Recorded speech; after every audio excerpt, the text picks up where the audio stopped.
2025ல இளைஞர்கள் எல்லோருமே யோசிக்கிற முதல் விஷயம் வாழ்க்கையில எப்படியாவது முன்னேறணும் அப்படிங்கிறது தான். அதுக்கு நீங்க இந்த 10 விஷயத்துல கவனம் செலுத்தியே ஆகணும். அப்படி உங்க வாழ்க்கையவே மாத்த போற டாப் 10 மணி மிஸ்டேக்ஸ், அதாவது நீங்க செய்யவே கூடாத 10 பண தவறுகளை பத்தி தான் இந்த பதிவுல பார்க்க போறோம். Number 1, without tracking expenses. உங்களுடைய பணம் எங்க செலவாகுது அப்படின்னு தெரியாமலேயே செலவு பண்ணிக்கிட்டு இருக்கீங்க அப்படின்னா உங்க வாழ்க்கையில நீங்க செய்யற மிகப்பெரிய தவறு இதுதான். நம்ம கையில காசு கொடுத்து பொருள் வாங்கின வரைக்கும் நம்மளுடைய செலவுகள் ஓரளவுக்கு எங்க போகுதுன்னு நமக்கு தெரிஞ்சுக்கிட்டு இருந்துச்சு. ஆனா இப்ப இருக்கக்கூடிய ஆன்லைன் உலகத்துல நம்ம பணத்தை கையில எடுக்கிறதே இல்ல. எல்லாத்துக்குமே ஆன்லைன் பேமெண்ட் பண்ண ஆரம்பிச்சிட்டோம். பணத்தை நம்ம கையால கொடுத்து வாங்குற வரைக்கும் அதோட வேல்யூ நமக்கு தெரிஞ்சது. ஆனா இப்போ ஒரு பட்டன் அமுத்துனா போதும் பணம் கொடுத்தாயிடும். இதனால பணத்தோட மதிப்பும் நமக்கு தெரியறது இல்ல. அந்த பணம் எங்க செலவழியுதுன்னு தெரியறது இல்ல. இங்க பணத்தோட மதிப்பு வெறும் நம்பர்ஸ்ல மட்டும் தான் இருக்கு. சோ நீங்க ரிச் ஆகணும் அப்படின்னா பணத்தோட மதிப்பை புரிஞ்சுக்க ட்ரை பண்ணுங்க. செலவுகளை உங்க கட்டுப்பாட்டுக்குள்ள வைங்க. முடிஞ்ச அளவுக்கு பணத்தை கையில கொடுத்து வாங்க முயற்சி பண்ணுங்க. உங்களுடைய பணம் எங்க செலவழியுதுங்கிறதுல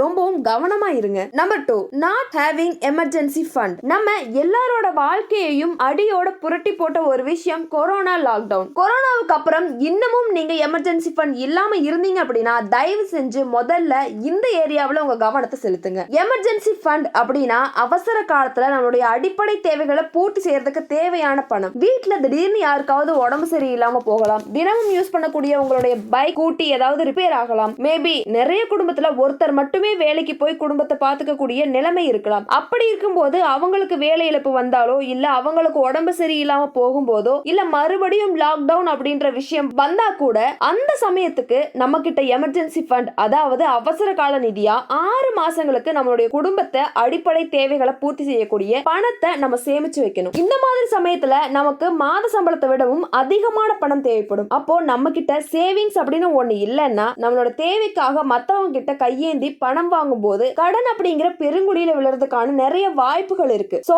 நீங்க ரிச் ஆகணும் அப்படின்னா கண்டிப்பா எமர்ஜென்சி ஃபண்டை சேர்த்து வைக்க ட்ரை பண்ணுங்க. Number 3, not having a budget. நீங்க மாத சம்பளம் வாங்கினாலும் சரி இல்ல வார சம்பளம் வாங்கினாலும் சரி முதல்ல உங்க சேலரிக்கு தகுந்த மாதிரி உங்களுடைய குடும்ப செலவுகளை பட்ஜெட் போட முயற்சி பண்ணுங்க. நீங்க பட்ஜெட் போடாம செலவு பண்ணீங்க அப்படின்னா உங்களுடைய பணம் எந்த இடத்துல அதிகமா செலவாகுதுன்னு உங்களால கண்டுபிடிக்கவும் முடியாது, அதை கட்டுப்படுத்தவும் முடியாது. நீங்க கஷ்டப்பட்டு சம்பாதிக்கிற ஒரு ரூபாய்க்கும் உங்ககிட்ட கணக்கு இருக்கணும். நீங்க ரிச் ஆகணும் அப்படின்னா எங்கிருந்து எப்போ எவ்வளவு பணம் வருது, அப்படி வந்த பணம் எங்க எதுக்காக எவ்வளவு எப்படி போகுதுன்ற துல்லியமான புரிதல் உங்ககிட்ட இருக்கணும். உதாரணத்துக்கு ஒரு மாதம் நீங்க கொத்தமல்லி கருவேப்பிலை வாங்குறதா இருக்கட்டும் இல்ல டொனேஷனா கொடுத்த ரூபாயா இருக்கட்டும் எல்லாமே உங்க பட்ஜெட்குள்ள இருக்கணும். Number 4, spending more then your earning. வரவுக்கு மீறின செலவு. நீங்க உங்களை ஒரு கம்ஃபர்ட் ஜோன்ல வச்சுக்கிறதுக்காகவும் மத்தவங்க கிட்ட உங்களை ரிச்சா காட்டிக்கிறதுக்காகவும் உங்களுடைய வரவுக்கு மீறி செலவு செய்யறீங்க அப்படின்னா ரிச் அப்படின்ற வார்த்தை கூட உங்க வாழ்க்கையில இல்லாம போயிடும். உதாரணத்துக்கு நீங்க மாதம் ஒரு 20,000 ரூபாய் சேலரி வாங்குறீங்க அப்படின்னா உங்களுடைய செலவுகள் 19,999 ரூபாய்க்குள்ளதான் இருக்கணும். அட்லீஸ்ட்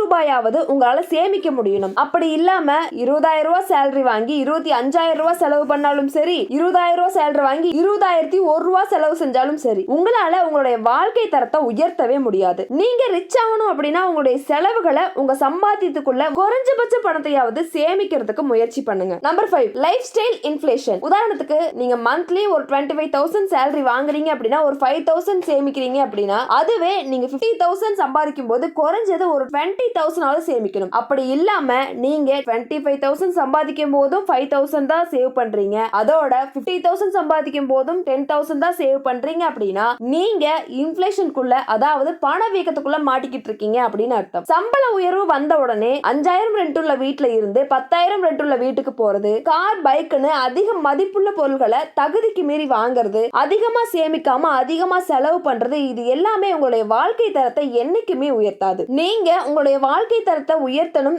ரிச் ஆகணும் அப்படின்னு ஆசைப்பட்டீங்கன்னா தேவையில்லாத செலவுகளுக்குள்ள மாட்டிக்காம எந்த அளவுக்கு முடியுமோ அந்த அளவுக்கு பணத்தை சேமிக்க முயற்சி பண்ணுங்க. Number 6, EMI life. நீங்க உங்களுடைய பட்ஜெட்டை சரியா கணக்கு செய்யாம உங்களுடைய செலவுகள்ல கவனம் செலுத்தாம இன்ஃப்ளேஷன்ல வாழ்ந்தீங்க அப்படின்னா இஎம்ஐ அப்படின்ற பெரிய ட்ராப்ல மாட்டிப்பீங்க. உங்களுக்கு பிடிச்ச கார் பைக் மொபைல்னு எது வாங்குறதா இருந்தாலும் சரி, வீடு கட்டுறது கல்யாணம் பண்றதுன்னு அவ்வளவு ஏங்க நீங்க உங்களோட ஹாலிடேஸை ஹாப்பியா ஸ்பெண்ட் பண்ற வரைக்கும் கூட இப்ப லோன் கொடுக்கறாங்க. இஎம்ஐ மட்டும் பே பண்ணா போதும். நீங்க ஒரு தடவை கடன் வாங்கிட்டீங்க, லோன் எடுத்துட்டீங்க அப்படின்னா உங்ககிட்ட உங்ககிட்ட பணம் இருக்கோ இல்லையோ லோன் டைம் முடிகிற வரைக்கும் இஎம்ஐ பே பண்ணியே ஆகணும். அது மட்டும் இல்லாம நீங்க பே பண்ற இஎம்ஐ கிட்டத்தட்ட உங்களோட லோன் அமௌண்ட்டை விட அதிகமான பணம் இன்ட்ரெஸ்ட்டுக்கு தான் போகும். நீங்க ஒரு பிசினஸ்க்காக லோன் வாங்குறீங்க, உங்களால அந்த பிசினஸை சக்சஸ்ஃபுல்லா ரன் பண்ணி ப்ராஃபிட் பார்க்க முடியும் அப்படின்னா நீங்க கண்டிப்பா லோன் வாங்கலாம். இந்த மாதிரியான கடனை நல்ல கடன் அப்படின்னு சொல்லுவாங்க. இப்படி இல்லாம உங்களுக்கு மறுபடியும் பண வரவை ஏற்படுத்தாத ஒரு பொருளுக்காக, உதாரணத்துக்கு கார், பைக், மொபைல், வீடு கட்ட இந்த மாதிரி லோன் வாங்குறீங்க அப்படின்னா உங்களால எப்பவுமே ரிச் அப்படிங்கிற வார்த்தைக்கு பக்கத்துல கூட போக முடியாது. Number 7, never ending payment. Amazon prime, Hotstar prime இந்த மாதிரி நிறைய ஆப்ஸுக்கும் வெப்சைட்டுக்கும் ஆட்டோமேட்டிக் பே கொடுத்து வச்சிருப்போம். நம்ம அந்த ஆப்ஸை யூஸ் பண்றோமே இல்லையோ மாதம் நம்ம அக்கௌண்ட்ல இருந்து ஒரு குறிப்பிட்ட அமௌண்ட் இந்த மாதிரி விஷயங்களுக்காக செலவாகிக்கிட்டே இருக்கும். சோ எப்பவுமே ஆட்டோ பேமெண்ட் கொடுக்கவே கொடுக்காதீங்க. உங்களுக்கு தேவைப்படுது அப்படின்னா அந்த மந்த்துக்கு மட்டும் பே பண்ணுங்க. இது ஒரு சின்ன அமௌண்ட்ங்கிறதால நமக்கு பெரிய விஷயமா தெரியாது. பட் அதுவே 1 இயர் 5 இயர் அப்படின்னு லாங் டைம் போகும்போது நமக்கு ஒரு பெரிய அமௌண்டா தெரியும். அப்பதான் ஒரு குறிப்பிட்ட அமௌண்ட்டை நம்ம இழந்த மாதிரி ஃபீல் பண்ணுவோம். இந்த மாதிரி பேமெண்ட்ஸுக்கு எந்த ஒரு முடிவுமே இருக்காது நம்ம அதை கவனிக்கிற வரைக்கும். இதனாலதான் நம்ம ஃபர்ஸ்டே சொல்லியிருப்போம் நம்மளுடைய ₹1 பணத்துக்கான வரவு செலவு கணக்கு நமக்கு தெரிஞ்சிருக்கணும் அப்படின்னு. நம்பர் 8, இம்ப்ளஸ் பே. நமக்கு தேவைப்படுதோ இல்லையோ, பிடிக்குதோ இல்லையோ, ஆஃபர் போட்டிருக்காங்க அப்படிங்கிறதுக்காக மட்டுமே அவங்க கொடுக்கிற மார்க்கெட்டிங் பிரஷர்ல நிறைய பொருட்களை வாங்குறோம். ஆன்லைன், ஆஃப்லைன் இப்படி எதுவா இருந்தாலும் சரி, ஆஃபர் போட்டாங்க அப்படின்னா அந்த பொருளை நம்ம யூஸ் பண்ணுவோமா மாட்டோமான்னு கூட யோசிக்காம தெரியாம கண்ணை மூடிக்கிட்டு பே பண்ணி அந்த பொருளை வாங்க ஆரம்பிச்சிடுறோம். இதோட விளைவு நம்ம வாங்கின அந்த பொருளை எந்த ஒரு யூஸும் பண்ணாம அப்படியே ஒரு மூலையில போட்டு வச்சிருப்போம். மாச கடைசியில வீட்டு செலவுக்கு கூட பணம் இல்லாம கடன் வாங்குறது, கிரெடிட் கார்டை தேய்க்கிறதுன்னு நீங்க ரிச் ஆகணும் அப்படின்னா 90% ஆஃபர் கொடுத்தாலும் அந்த பொருள் உங்களுக்கு உபயோகம் இல்லாத பொருளா இருந்தாலோ, ஆல்ரெடி உங்ககிட்ட அதே மாதிரி ஒரு பழைய பொருள் இருக்கு, அது நல்லா இருக்கு அப்படின்னா தயவு செஞ்சு அந்த பொருளை தேவையே இல்லாம வாங்காதீங்க. வெறும் 10% தான் ஆஃபர் போட்டிருக்காங்க, பட் அந்த பொருள் என்கிட்ட இல்ல, அதோட எனக்கு அது கண்டிப்பா வேணும், அதை நான் ரெகுலரா யூஸ் பண்ணுவேன் அப்படின்ற பொருளை நீங்க வாங்கலாம். இந்த மாதிரி ஆஃபர்ல இம்ப்ரெஸ் ஆகி உங்களை கட்டாயப்படுத்தக்கூடிய மார்க்கெட்டிங் ட்ரிக்ஸ்ல மாட்டிக்கிட்டு எந்த ஒரு பொருளையும் வாங்காதீங்க. Number 9, not setting financial goals. இப்போ வரைக்குமே உங்களுடைய லைஃப்ல உங்களுக்குன்னு எந்த ஒரு ஃபினான்சியல் கோல்ஸையுமே செட் பண்ணாம இருக்கிறது. இப்ப உங்களுக்கு 20ல இருந்து 40 வயசுக்குள்ள இருந்துச்சு அப்படின்னா தயவு செஞ்சு உங்களுடைய 60 வயசுக்கு அப்புறமா நீங்க வாழ போற உங்களுடைய ஃபியூச்சர் லைஃபுக்காக ஃபினான்சியல் கோல்ஸை செட் பண்ணுங்க. இப்பவே பாசிவ் இன்கம் கிரியேட் பண்ண ட்ரை பண்ணுங்க. கொஞ்சமாவது உங்களுடைய ஃபியூச்சர் லைஃப்காக இன்வெஸ்ட் பண்ண ஸ்டார்ட் பண்ணுங்க. வீக்கெண்ட்ல பார்ட்டி பண்றது, ஃப்ரெண்ட்ஸ் கிட்ட கெத்து காட்டுறதுக்காக அதிகமா செலவு பண்றது,